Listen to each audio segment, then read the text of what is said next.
there's a particular kind of silence that only royal palaces know. It isn't the silence of an empty room or a quiet street late at night. It is deeper than that.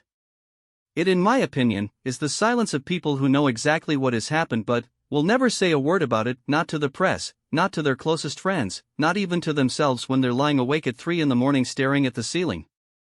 It is the silence of survival, in the autumn of 2023, that silence settled over the corridors of Buckingham Palace like a thick fog that nobody dared to walk through. It had begun, as so many things in the royal family begin, with something that looked perfectly ordinary on the surface. A request. A quiet, polite request from a member of Camilla's family, one of the Shand relatives, the people who had always hovered around the edges of the monarchy since the day Camilla Parker Bowles had walked down the aisle and into the most scrutinized marriage in the world. The request was not outrageous, it was not scandalous. It was simply a request for access, the kind of access that came with being related, even distantly, to the Queen of England. A seat at a private dinner here. An invitation to a charitable reception there. The kind of quiet privilege that had always been understood, if never officially granted, in the years since Camilla had officially joined the royal family in 2005. But King Charles said no, and not gently. Not with the usual royal softening of language that turns a rejection into a redirection, that turns a closed door into a politely suggested different hallway. He said no in a way that was clear and deliberate. And, when the news of that refusal moved through the palace, not through press releases or official statements, but through the way that real news always travels in those ancient stone corridors, from aide to aide, from lady-in-waiting to private secretary, from the kitchens upward, the silence that followed was unlike anything the household staff had felt in years. To honestly understand why that single word carried so much weight, you have to go back. You have to go all the way back to a young woman named Camilla Shand, standing in a London party in 1971, catching the eye of a prince who had no idea that she would become the great love of his life, his greatest scandal, and, eventually, his queen. You have to understand what it cost both of them to get to where they ended up, and why the people who surrounded Camilla, her family, her children, her circle, had always believed that their closeness to her meant something in the world's most powerful household. Camilla's family came from good English stock. Plus, her father, Major Bruce Shand, was a wine merchant and a decorated military man who had served in the Second World War with genuine distinction. Her mother, Rosalind Cubitt, came from the Cubitt family, known in English society for building much of central London. They were comfortable, well-connected people. They moved in the right circles. They knew the right people, and, when their daughter began her long, complicated, public journey toward becoming Queen of England, they carried themselves with the quiet certainty of people who believed that their family had always deserved a place at a very fine table. But, the pretty much British royal family isn't just a very fine table. It is the finest table in the world, and access to it isn't determined by comfort or connections or even by love. It is determined by the institution itself, by the palace's unwritten but absolute rules about who belongs. Who doesn't, about what the crown needs and what it won't tolerate, about the difference between those who serve the monarchy and those who merely benefit from it. And, in my opinion, King Charles III, from the very first days of his reign, was a man obsessed with that difference. He had watched his mother, Queen Elizabeth II, spend 70 years holding the institution together through sheer force of will, through discipline, restraint and the absolute refusal to let personal feeling bleed into public duty. He had watched her manage the impossible, the divorces, the scandals, the deaths, the tabloid explosions, with a steadiness that was almost inhuman in its consistency. And he had spent those 7 decades waiting to be king, thinking about what kind of king he would be. He had pretty much made mistakes in his private life. Everyone knew that. The affair with Camilla while he was married to Diana. The Camillagate tapes that had made the entire nation cringe. The years of public humiliation and private anguish. He had lived through all of it, and he had emerged on the other side with one single, burning determination: he would not let the monarchy be cheapened. Not on his watch. So when Camilla's relatives began to make their quiet, polite requests for a closer place in the royal orbit, Charles drew a line. It was not done with drama, and it was not done with shouting or confrontation or any of the scenes that would later be written about in books and speculated about in documentaries. It was done with the quiet, total certainty of a man who had decided something and would not be moved. The answer was no. The relatives of the Queen of England would not be granted palace access, invitations to private functions, or any form of official closeness to the crown that they hadn't formally earned. The pretty much Bowles side of Camilla's extended family had always existed in an interesting position. Since Camilla had married Andrew Parker Bowles in 1973, the marriage that had broken Charles's heart when he was serving with the Royal Navy and came home to find her taken, the Parker Bowles family had their own complicated relationship with royal adjacency. Andrew Parker Bowles himself was a well-regarded cavalry officer who had served with distinction, and he had dealt with the peculiar position of being the ex-husband of the Queen of England with remarkable grace. Their children together, Tom Parker Bowles and Laura Lopez, had grown up with one foot in the royal world and one foot firmly outside it. They had their own careers, their own lives. Tom became a respected food writer and critic. Laura worked, to be fair, in the art world. They had appeared at royal events, most notably at the coronation in May 2023, where they sat prominently in Westminster Abbey. The world's cameras found their faces and noted the strange symmetry of it all, the children of Camilla's first marriage, seated inside the Abbey while their mother was crowned. But sitting inside Westminster Abbey as a private guest and having ongoing access to the palace were two completely different things.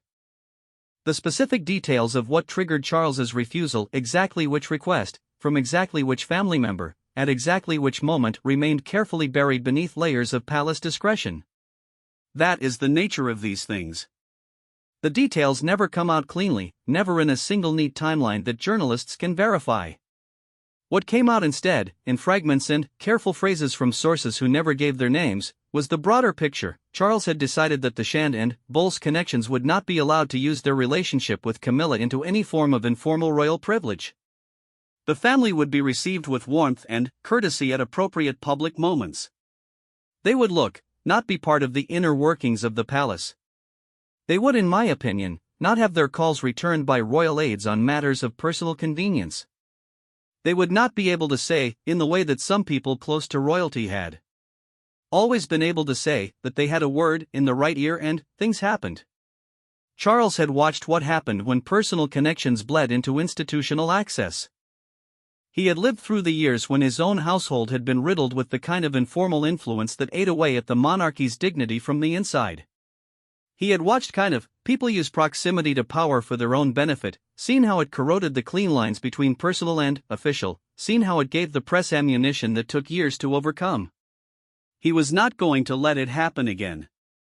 Not even, in my opinion, especially not even for the family of the woman he loved. Camilla, for her part, said nothing publicly, which that was entirely in character. The woman who had survived decades of being called a homewrecker, who had sat through Diana's BBC interview where the princess had spoken of there being 3 people in her marriage, who had weathered the public's slow thaw from hatred to grudging acceptance to something approaching genuine warmth, that woman did not make scenes. She did not, run to allies, which she did not let anything cross her face in public that she did not intend to be there. But, privately, those, to be fair, close to her understood that the situation was not simple. The question of her family's place in the royal world was not just a matter of access to dinners and invitations.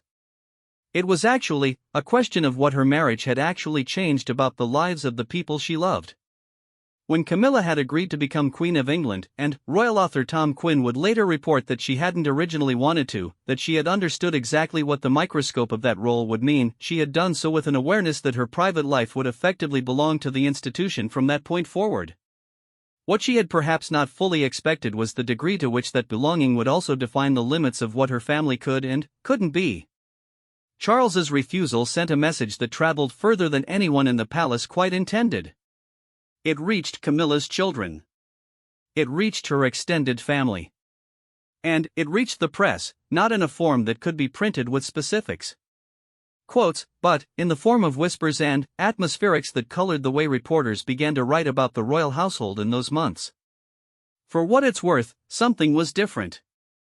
Plus, something was tighter, more controlled, more deliberately bounded than it had been in the softer early days of the new reign when everyone was still finding their footing and the grief of losing Queen Elizabeth was still raw enough to smooth over smaller tensions.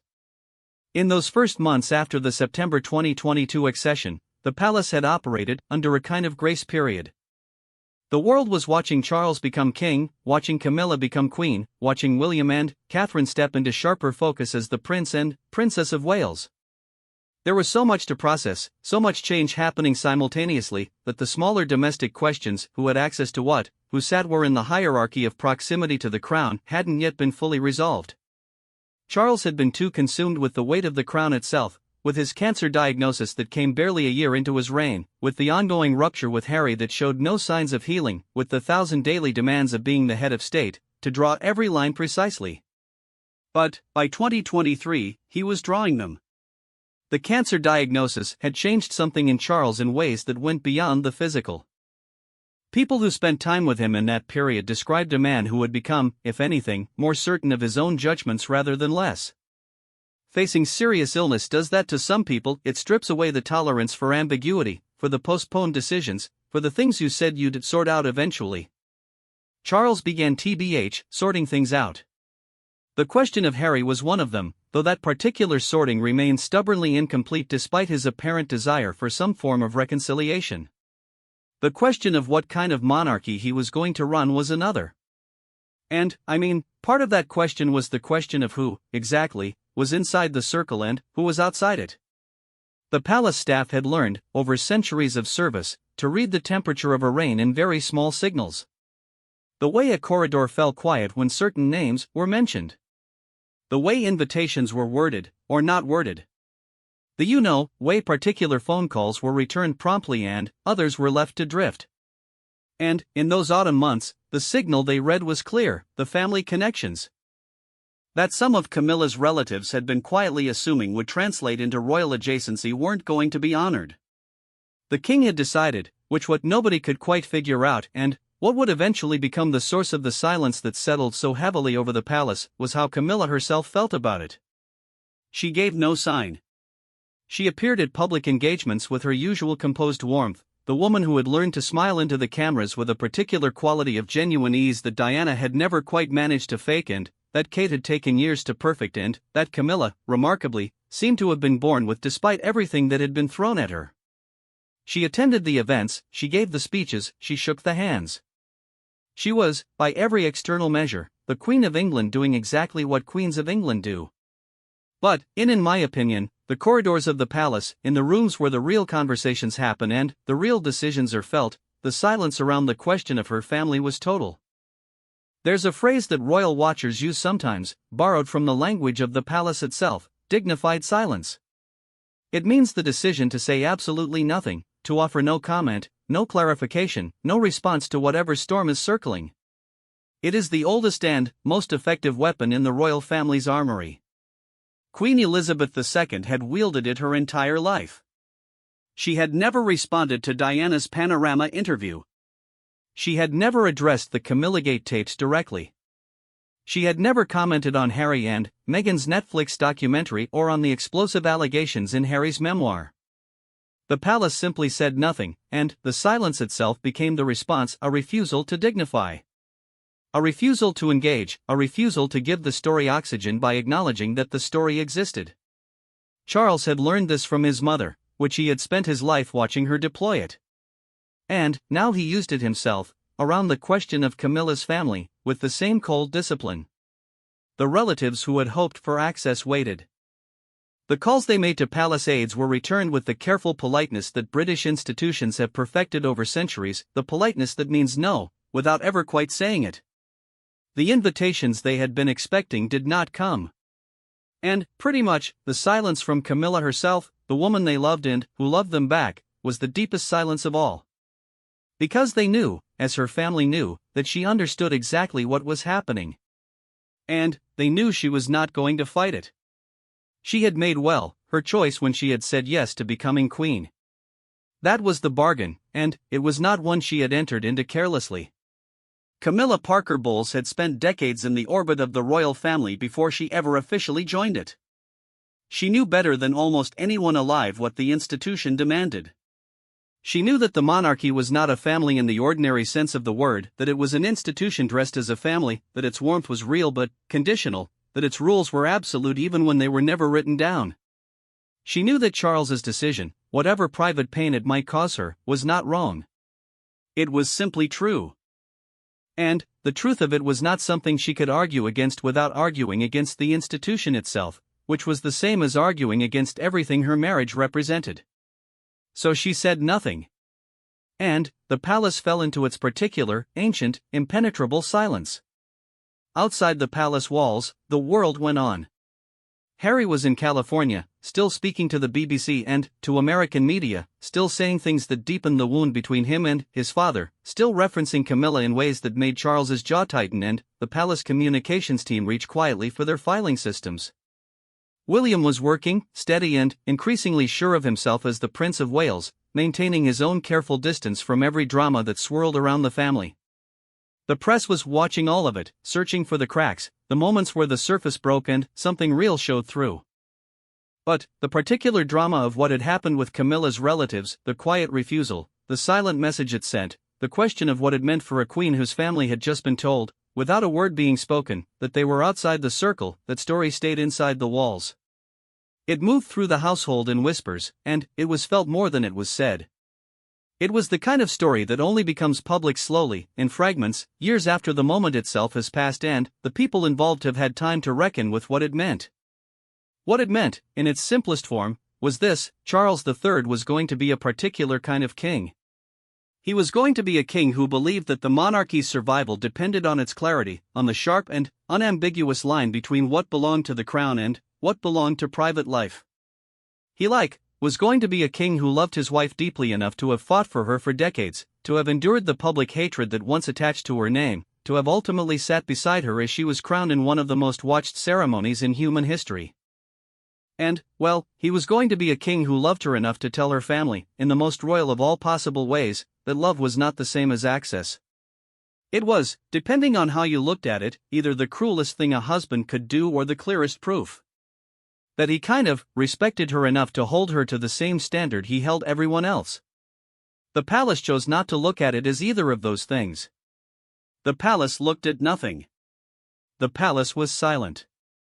And, in that honestly, silence, the story of what had just happened, a queen's relatives quietly turned away from the door of the most powerful household in Britain, began its long, slow journey through the underground channels of royal gossip and political intelligence, waiting for the moment when it would finally surface into the light.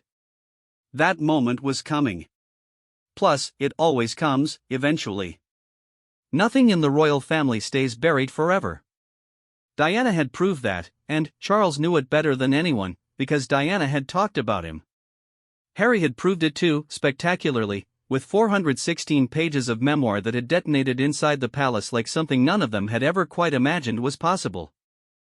And the people around the crown, the aides, the relatives, the observers, the ones who were told no and felt the weight of that no, they carried what they knew with them everywhere they went. The silence would hold, for now. But a silence that has a reason is never truly silent. Underneath pretty much it, something is always working.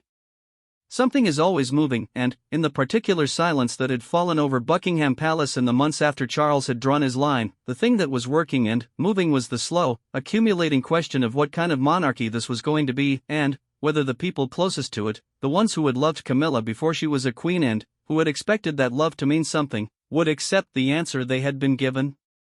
Some of them were still deciding. Tom Parker Bowles had always had a talent for making complicated things look simple.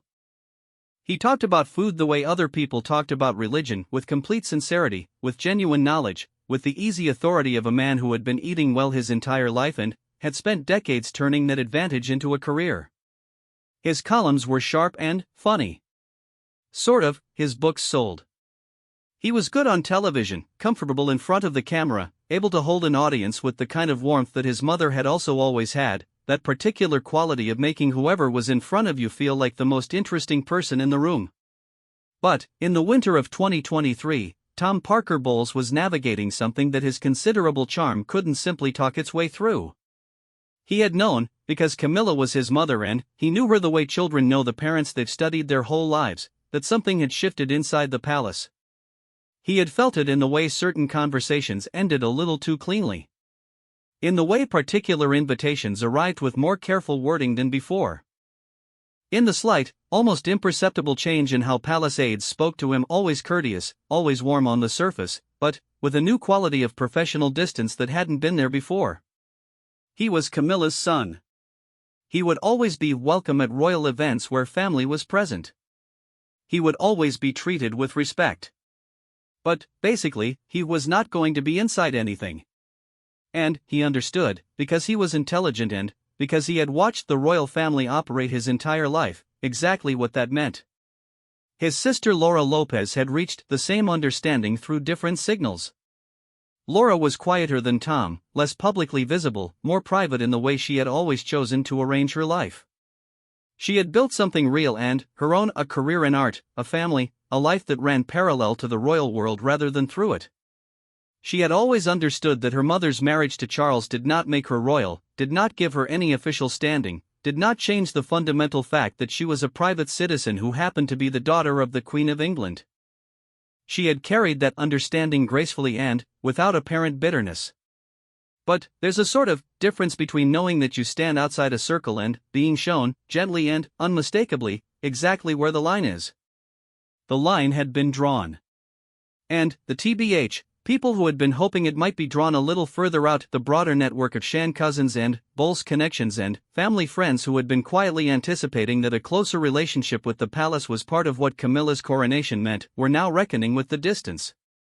Charles had done this carefully. There was no dramatic gesture, no confrontation, no single moment that could be pointed to as the scene where everything changed. That was very deliberately not how he operated. He had learned, through decades of mistakes and public failures, that drama was the enemy of control.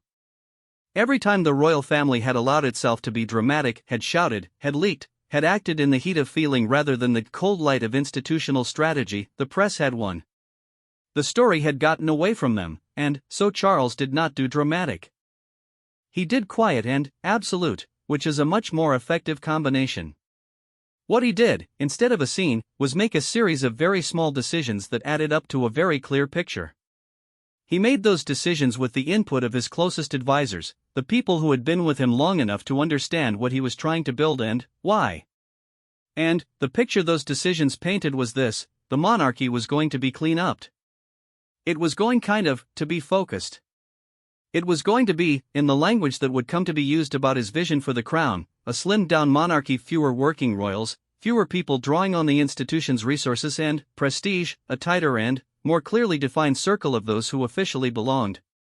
He had talked about this vision before he was ever king. He had talked about it for years, in the way that heirs to thrones sometimes talk about what they'll do differently when their time comes, with the mixture of idealism and irritation that comes from watching an institution you love being managed in ways you can't choose. He believed the monarchy had become too sprawling, too populated with people who existed at the palace's expense without contributing meaningfully to its purpose. He believed it needed to be leaner, more modern, more disciplined about what it was and what it was for. And, the very first place that principle was going to be applied, it turned out, was right at home. Camilla's, family weren't the only ones to feel this. Prince Andrew was living through his own version of it, a far more public and far more devastating version, as Charles made it clear that his disgraced brother was not going to find a way back into official royal life through any combination of patience and strategic appearances. The Yorks, Andrew and his daughters Beatrice and Eugenie, existed in a kind of twilight zone of royal adjacency that was distinctly uncomfortable. They were family. They would always be family. But, they weren't going to be given the platform or the resources that official royal status had once implied. Charles was redefining what belonging to the royal family actually meant, and the redefinition was not kind to those who had been coasting on proximity. But, Andrew was a separate drama, a very loud and publicly documented one that occupied enormous amounts of the palace's attention and communications resources. Camilla's family operated honestly, in a different register, quieter, less scandalous, entirely private. The refusal that touched them was not about disgrace. It was about something subtler and, in some ways, harder to argue against. It was about the principle that closeness to a queen did not confer closeness to the crown. In the months that followed Charles's decision, Camilla continued to perform the role of queen with the steadiness that had always been her great quality. She attended the charity events that she cared about deeply, the work around domestic violence and sexual abuse that she had made genuinely her own, not as a performance of queenly virtue but as a real commitment that predated her role and would outlast it. She hosted receptions at Buckingham Palace, which she traveled with Charles on the state visits that his health permitted, appearing at his side with the easy companionship of two people who had chosen each other across decades of difficulty and weren't about to stop now. She was also, in this period, quietly dealing with her own health challenges. The chest infection that had kept her from attending the Royal Variety performance in November 2024, one of the events she had genuinely been looking forward to, had lingered in ways that concerned the doctors around her. She was not a young woman. The demands actually, of being a working queen, with all the travel, the public appearances and the ceremonial weight that couldn't simply be put down when you were tired, were considerable. And she was bearing them with the same composure she brought to everything. Which meant that only the people closest to her had any real sense of what it was costing. The press, watching from the outside, was beginning to piece together a story. Not the specific story, not the details of what had happened with her family and Charles's refusal, but the broader atmosphere of tightening that had settled over the palace. Journalists who covered the royal family closely warranting a new quality of control in how the household operated, a new precision in how access was managed, a new silence where there had previously been the occasional careful leak or strategic briefing that humanized the institution without exposing it. This was, in part, deliberate. Charles's communications team had made its own adjustments to how the palace engaged with media. The strategy of managing stories through selective access, the approach that Harry had accused Camilla herself of deploying when he wrote in his memoir that she had been leaking stories to rehabilitate her image, was being pulled back. Charles did not want the monarchy talking to the press through back channels. He wanted it actually talking through official statements and royal appearances and the dignified silence that his mother had perfected. He wanted control. Harry's memoir had done something specific and lasting to Charles's relationship with the idea of leaks. The book had laid out, in painful detail, what happened when private information found its way out of the royal family. In my opinion, how it distorted, how it hardened into narrative, how it became the story rather than the lived reality behind it. Harry hadn't stolen information from the palace and sold it to journalists. He had simply written down what he remembered from his own life, and the result had been catastrophic for the relationships involved. Charles had read it, and whatever private feelings it had stirred, the royal expert Christopher Anderson had said that Charles could forgive Harry for almost everything except what he had written about Camilla had hardened his commitment to keeping the palace's inner life exactly that. Inner and private. Silent, and so in this context, the silence around Camilla's family was not an anomaly. It was consistent with everything Charles was doing across the board. He was sealing pretty much the palace. He was making it what he believed it needed to be, an institution that commanded respect through restraint, that protected its dignity through absolute control of what crossed its walls. The problem with, that kind of control is that it creates pressure. When human feeling, the frustration of relatives who felt excluded, the private grief of a woman navigating the gap between her family. Her role, the quiet resentment of people who had expected the monarchy to be warmer than it was, can't be expressed through normal channels, it doesn't disappear. It pulls somewhere, and it waits.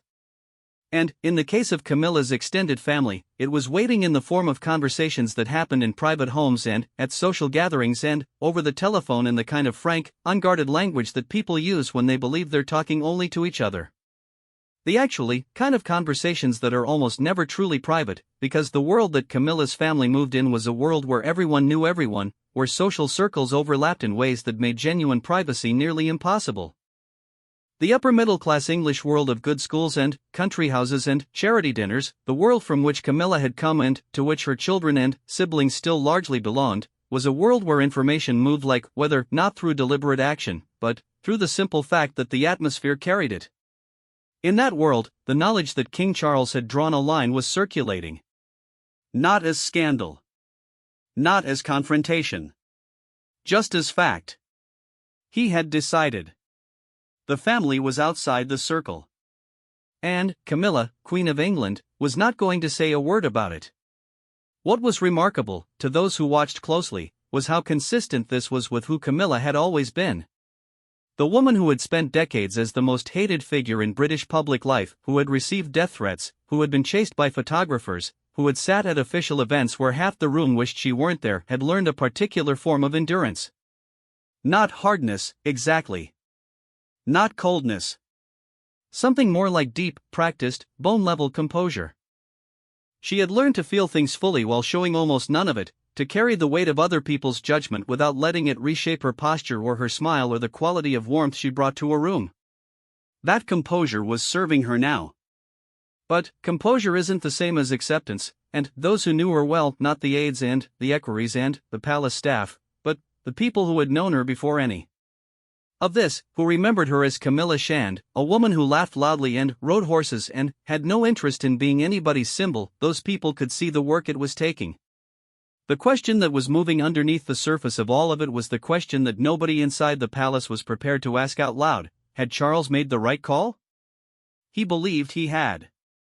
He believed it with the certainty of a man who had thought carefully about what the monarchy needed to survive into the 21st century, who had watched the institution be battered by scandal and humanized by tragedy and pulled in opposite directions by a public that simultaneously wanted the royal family to be both perfectly ordinary and magnificently raised. He believed that clarity was the only answer. That the line between the crown and everything else had to be sharp, uncrossable, and that the sharpest place to draw it was right at the edge of personal relationships. He was probably right, in the institutional sense. The monarchy's history was littered with the damage done by people who had abused their proximity to it, the courtiers who had enriched themselves, the relatives who had traded on the royal name, the friends who had leveraged access into influence and influence into trouble.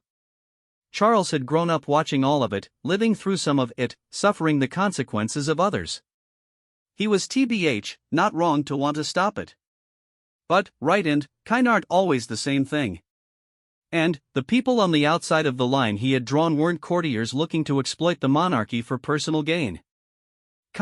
They were Camilla's family.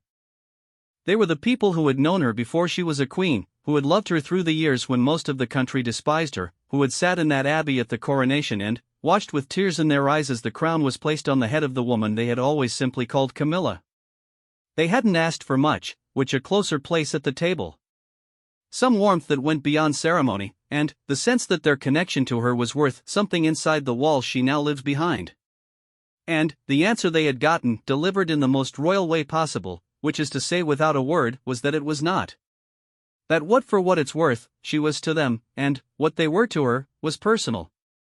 And personal, in I think, the world Charles was building, stayed outside the gate. The gate, in this case, was Buckingham Palace, which was in any case being renovated at enormous cost and which Charles and Camilla did not even primarily live in. They spent their time between Clarence House in London and Highgrove in Gloucestershire, the country estate that Charles had made his own over decades and that remained the most genuinely personal of all the royal residences, the place where he gardened and talked to his plants and felt most like himself rather than most like a king. But the gate was real regardless of which building it belonged to. And it was closed. In Gloucester and in London and in the country houses where Camilla's people gathered, the weight of that closed gate was being felt in ways that were quiet and persistent and, underneath the English good manners that everyone deployed automatically, genuinely painful. The question of what you were owed by someone you loved who had become very much more than the person you had loved, that question did not have a clean answer. The monarchy had been answering it badly for centuries. Families had been torn apart by it, relationships had curdled under its pressure, people had made catastrophically bad decisions. Because they couldn't accept the answer and had looked for ways around it. Camilla's family weren't going to do any of those things. They were too sensible, too English, too aware of how badly things went when people made scenes around the royal family.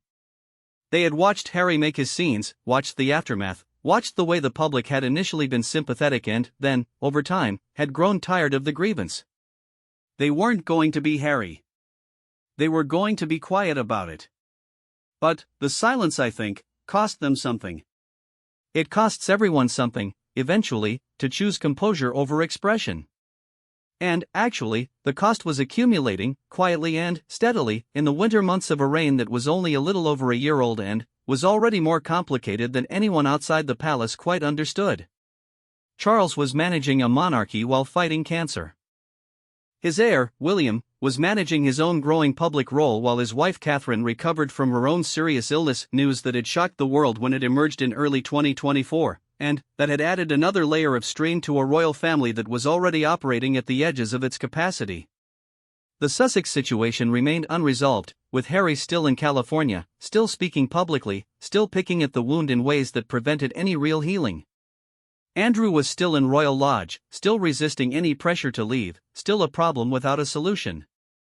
The palace was managing all of this simultaneously, which meant that the quieter questions, the ones about Camilla's family, about who was in and who was out, about the personal cost of the institutional decision Charles had made, weren't at the top of anyone's list. They were at the bottom of a very long list. They were the kind of thing that would be revisited eventually, when there was space.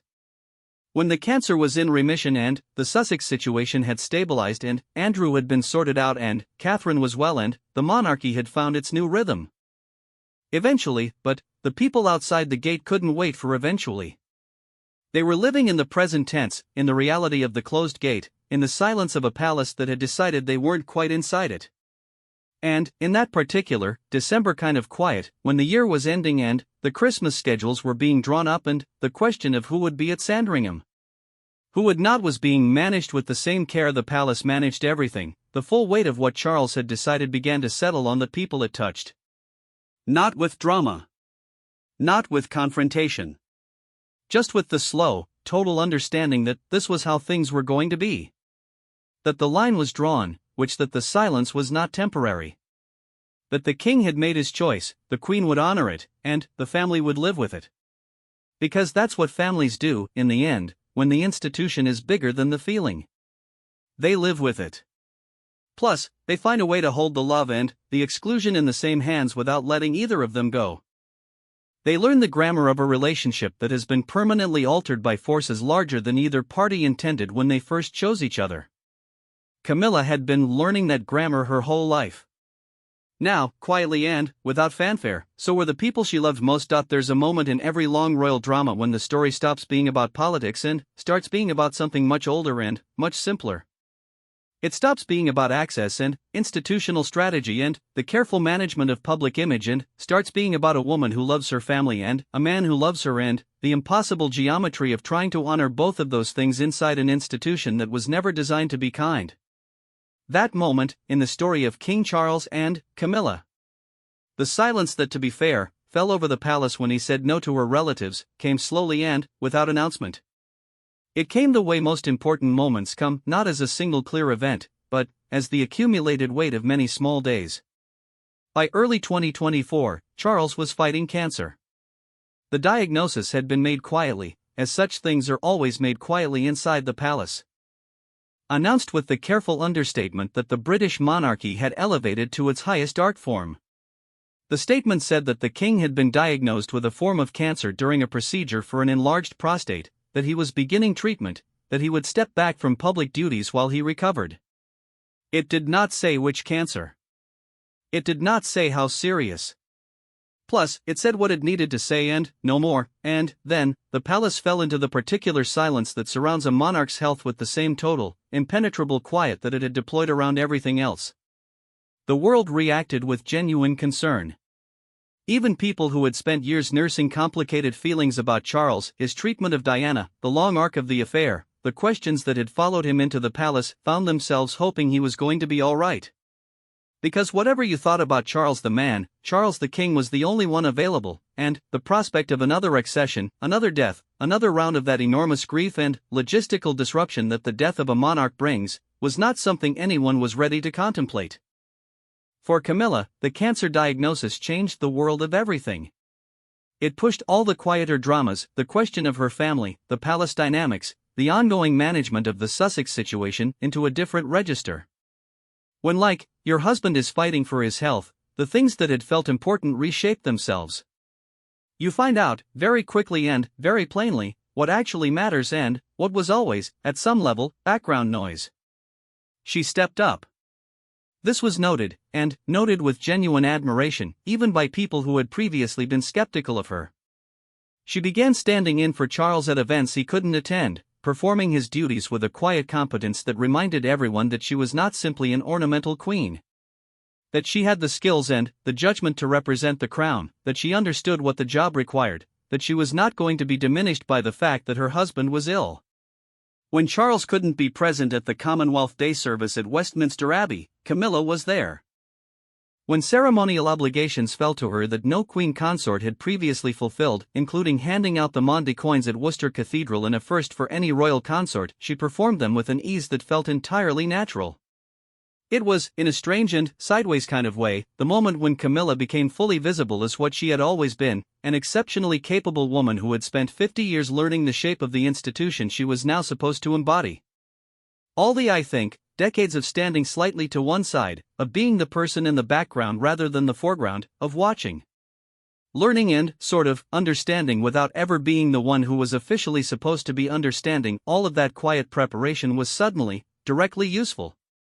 But, useful and free from complication aren't the same thing, and the complications of 2024 were extraordinary in their breadth and their weight. Catherine, Princess for what it's worth, of Wales, had undergone abdominal surgery in January and had disappeared from public view in a way that triggered a tsunami of speculation from a media that was accustomed to having her always available and visible.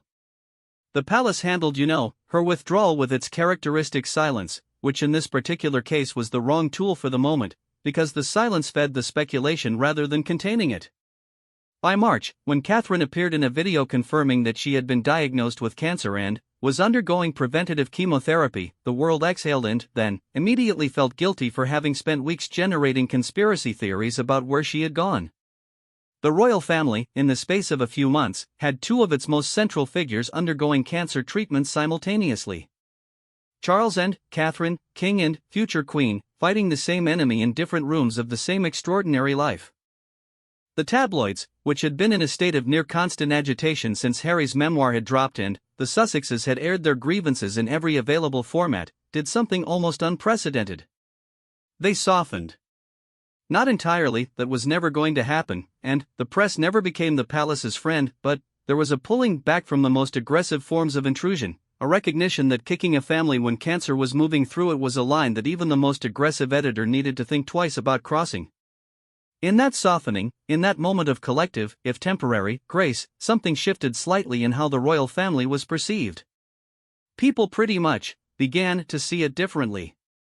Not as a collection of distant, marble-cold figures managing an institution, but as an actual family dealing with actual illness and actual fear, the same way every other family deals with it, trying to hold themselves together, trying to perform their daily obligations, trying not to let the terror of what might happen seep into every room they walked into.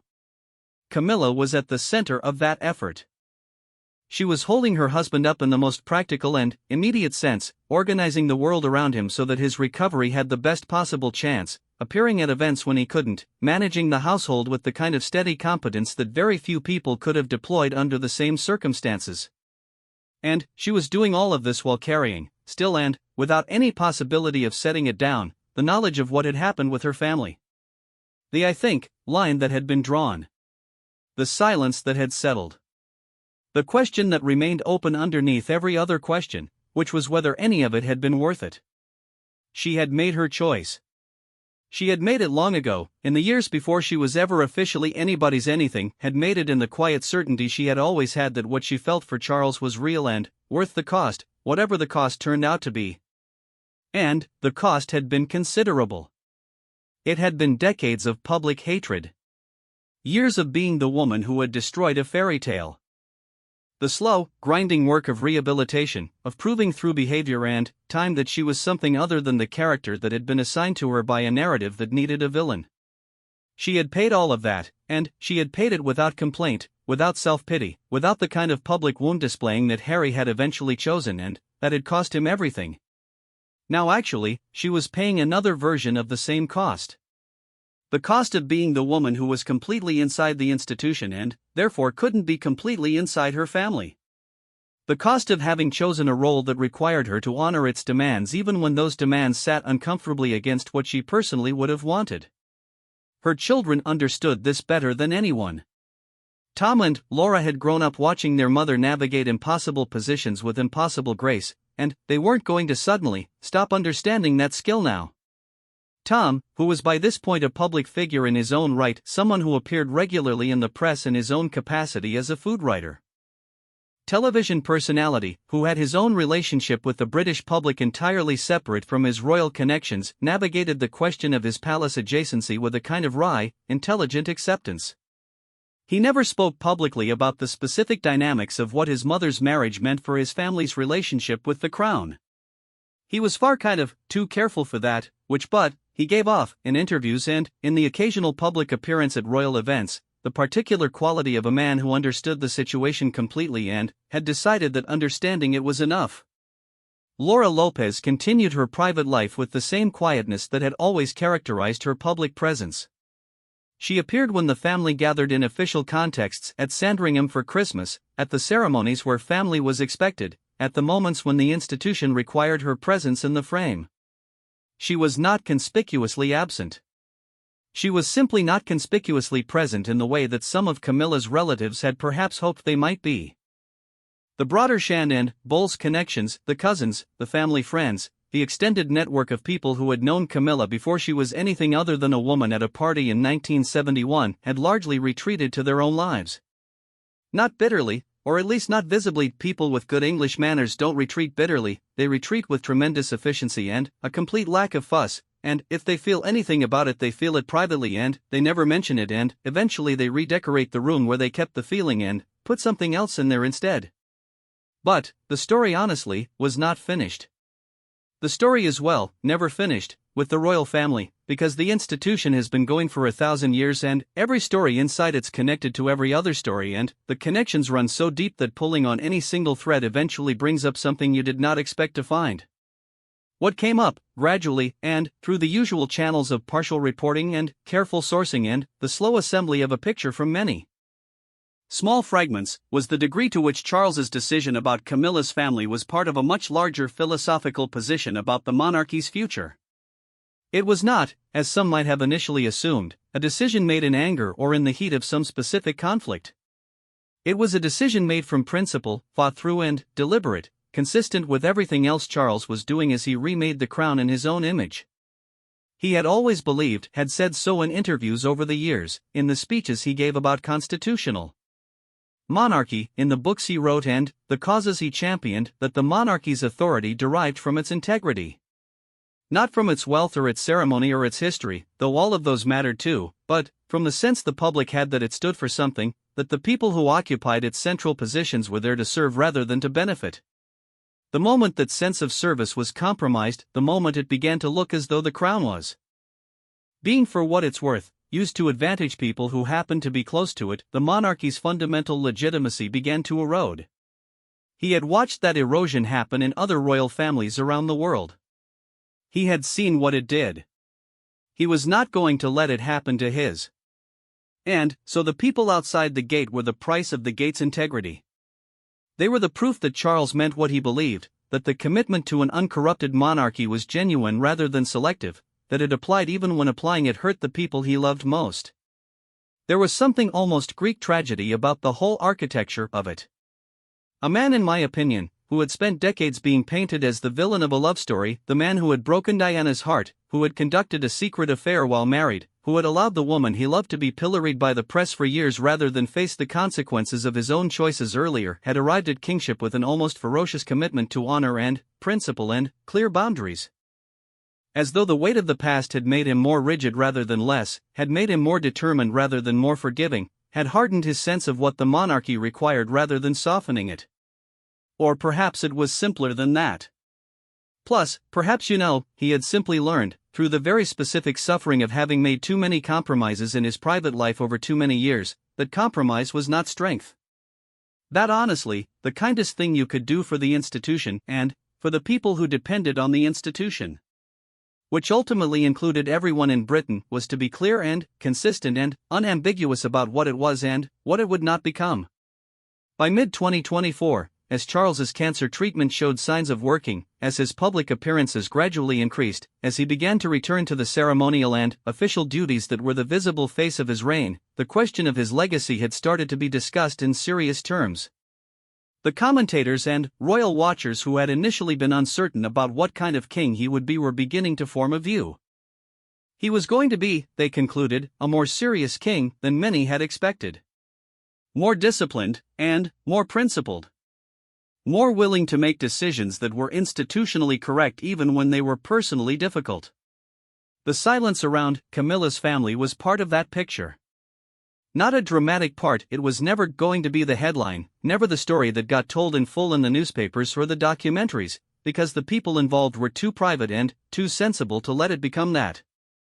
But it was part of the texture of the reign, part of what it felt like to be inside the palace in those years, part of what Charles was building. And Camilla was building it with him. That was the thing that the outside world found hardest to understand, perhaps because it required holding two true things simultaneously. She loved her family. She, also understood and accepted what Charles had done. Not because she was powerless, she was the Queen of England, and the idea that she had no influence over palace decisions was obviously false. But because she agreed, at the level where her deepest understanding lived, that he was right. That the pretty much monarchy's integrity mattered more than her relatives' access. That the line, I guess, had to be drawn somewhere, and that drawing it close in was better than drawing it far out and then having to pull it back later under worse circumstances. She had lived long enough to know what happened when people expected proximity to power to translate into privilege. She had seen it go wrong in other contexts, in other families, in other courts. She was not naive about what human nature did with access and expectation. She knew the shape of what could happen, and she was glad, in the way you are glad about things that cause you private pain but are clearly right, that Charles had prevented it from happening here. The family continued, and they gathered when the institution required it. They loved each other in the ways that families love each other when geography and circumstance and the specific demands of extraordinary lives create distance but don't erase the fundamental bond. Tom continued to write about food with the same sharp pleasure he had always brought to it. Laura continued to sort of build her quiet, real, personal life. Camilla continued to be queen, with all the complexity that being queen entailed and all the composure she had spent 5 decades developing for exactly this purpose. And Charles continued to be king. He tended his garden at Highgrove. He spoke to his plants, as he had always been mocked for doing and had never stopped doing. He carried on the environmental work that had been his life's passion long before anyone was listening, and that the world had eventually come around to agreeing he had been right about. He dealt with Harry at the distance Harry required, with a grief about it that was real and unresolved and showed no sign of being resolved anytime soon. He managed the monarchy with the precision he had always believed it required. And, in the corridors of the palace, the silence held. The particular silence that had fallen when the decision about Camilla's family had been made and enacted and accepted, that silence became part of the atmosphere of the reign. Not heavy. Plus, not angry. Just present, the way all institutional decisions are present in the air of an institution that has been making them for a very long time. In the spring of 2025, Charles and Camilla made a surprise visit to the Vatican on their 20th wedding anniversary. Pope Francis was ill, he would die 12 days later, and the visit hadn't been planned, hadn't been on the official schedule, had happened because they were in Italy and because Charles, whatever his theological commitments, had always believed in the gesture, in the power of showing up in person when something mattered. They sat with the Pope, two people who had found their way to each other through decades of scandal, pain and public hatred and private love, and marked 20 years of a marriage that had cost more and lasted better than almost anyone had expected. 20 years, which in that span, Camilla had been transformed in the public imagination from a homewrecker to a duchess to a queen. Charles had gone from an aging, scandal-touched heir to the king of a nation fighting to understand what it wanted the monarchy to be in the 21st century. Together, they had navigated illness and family rupture and public exposure and the enormous, grinding weight of an institution that did not pause for personal feelings, had never paused for personal feelings, would not pause no matter who was hurting or who needed more time. The gate remained closed. The silence remained. Camilla's family remained where they had always been, loved but outside the official circle, part of her heart but not part of her role, present in the private rooms of her life but not in the public rooms of the palace. That was the for what it's worth bargain, which that was always going to be the bargain. And, in the particular, hard-earned maturity of two people who had already paid most of the prices that the world had to charge them, it was a bargain they could live with. The monarchy went on, which it always does. The individual dramas, the cancer, the Sussex rupture, the family exclusions, the carefully maintained silences are all, in the institution's understanding of itself, temporary weather. The institution is older than any of them. It has survived worse. It will outlast this, as it's outlasted everything before it. But, the people inside the weather aren't temporary to themselves. They are living their lives in real time, making real choices, paying real costs. Camilla's relatives honestly, are real people who were told, in the most polished and impersonal way imaginable, that they were loved but not included. Charles TBH is a real man who made that decision and would make it again, and who carries, alongside his conviction that it was right, the quiet awareness of what it cost the woman he had always loved. Camilla is a real woman who stands at the center of all of it, saying nothing, doing her duty, loving her family at the distance that duty requires. The palace is silent about all of it. It is, after all, very good at silence. It has been practicing for centuries. And silence, in actually, the language of kings and queens and the institutions that outlive them, isn't the absence of feeling. It honestly is the choice to let feeling be private. To hold it inside the walls where it belongs, away from the cameras and the commentators. The relentless machinery of public life that would, given the chance, turn every private sorrow into a story and every personal cost into content. Charles chose silence. Camilla honored it, the palace held it. And, somewhere outside the gate, in the ordinary English world of good meals and country weekends and lives lived without ceremony, the people who had been excluded went on with the very ordinary business of being loved from a distance by a woman they had always simply called Camilla, and trying, as most people eventually manage, to understand that love and proximity aren't the same thing, and that the version of someone you love who has become something larger than themselves is still, underneath all of it, the person you knew before the world found her. That person hadn't gone anywhere. Plus, she was just harder to reach now. Harder to reach, and more valuable to the institution she embodied, and more completely herself than she had perhaps ever been allowed to be in all the years before the crown made it official. The silence was not the end of the story. It was the shape the story had decided to take. And, in the long, slow grammar of a monarchy that speaks mostly in gestures and pauses and the careful arrangement of who stands where and who's invited in, that shape said everything.